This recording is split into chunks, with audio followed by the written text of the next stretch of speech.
শান্ত আকাশে যে মারণাস্ত্রগুলো ঝরে পড়েছিল তার এক বিশাল স্তূপের সন্ধান পেয়েছে ইরানের Islamic revolution guards core IRGC.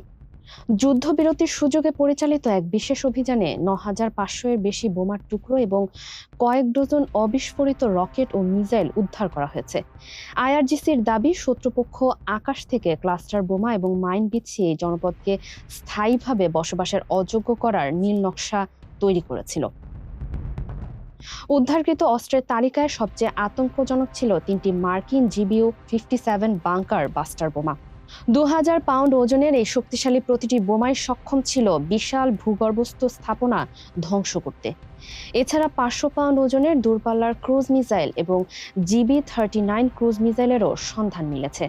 এসব আধুনিক সমরাস্ত্র F-15, F-16 এবং F-35 যুদ্ধবিমান থেকে ছোড়া হয়েছিল, যা ইরানের বিমান প্রতিরক্ষা ব্যবস্থা সফলভাবে মাঝ আকাশেই রুখে দেয়। তদন্তে দেখা গেছে মোট ৫২টি রকেট কৃষিজমি ও সংবেদনশীল এলাকা থেকে উদ্ধার করে ধ্বংস করা হয়েছে। আরও ১০টি শক্তিশালী মিসাইল নিষ্ক্রিয় করে তুলে দেওয়া হয়েছে কর্তৃপক্ষের হাতে। ইরানের এই বিশেষ দলের দ্রুত পদক্ষেপের কারণে অল্পের জন্য বড় ধরনের প্রাণহানি ও ক্ষয়ক্ষতি থেকে রক্ষা পেল জানজান প্রদেশ। ফারিহা আহমেদ, মানবকণ্ঠ।